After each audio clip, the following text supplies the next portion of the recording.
What's up guys?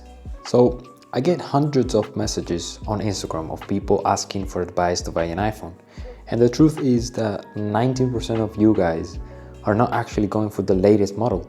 So that means that you most likely are gonna get a refurbished or used iPhone, and that's absolutely fine. But you must keep in mind a few things when buying a used or refurbished iPhone, especially in 2025, because I feel like there are a lot of people that sell their devices like new, but in reality they are internally damaged or something worse, so you can end up getting scammed. So I'm gonna tell you my top 5 tips or things to check when buying a used or refurbished iPhone in 2025, going from less important to crucial thing to check. So enough talking, let's get right into the tips.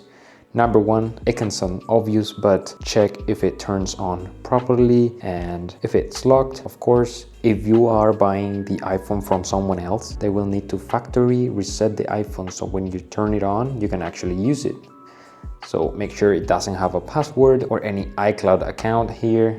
Also, when turning on the iPhone, try to check some things to see if it actually works fine. Go through the apps, maybe, open the camera and take some pictures or even videos of you talking or making sounds, so you can actually see if the speakers are working well as well.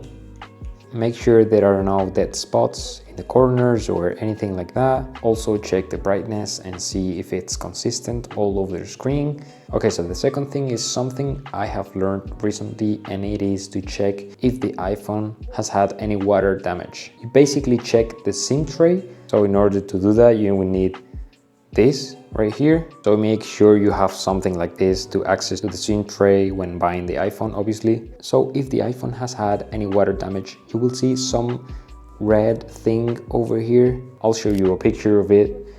But yeah, if you see something red here, it means that the iPhone is damaged by water and you shouldn't buy that phone. Okay, so number 3 would be to check if the previous owner has done any hardware replacements in the past. That means if the previous owner has opened the iPhone and replaced the battery or any internal part, and also if these parts are original from Apple or not. So to check that, you can go to settings. Now we go to general, about, and it should appear here. If you don't get anything here, that means everything is original and there are no problems with the device. If not, you should get something like this.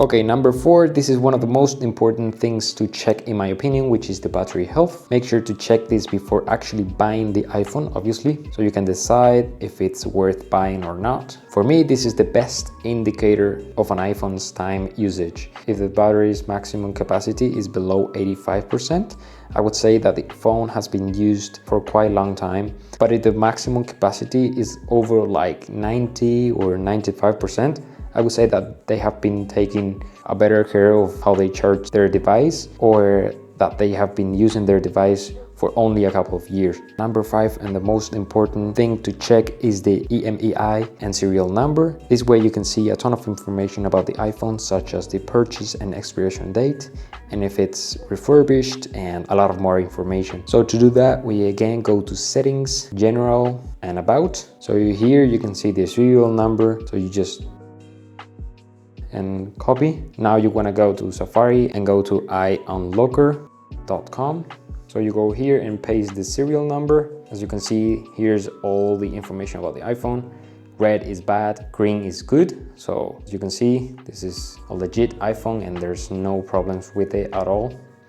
And yeah guys, if you have any questions, leave it in the comments below, and thank you for watching.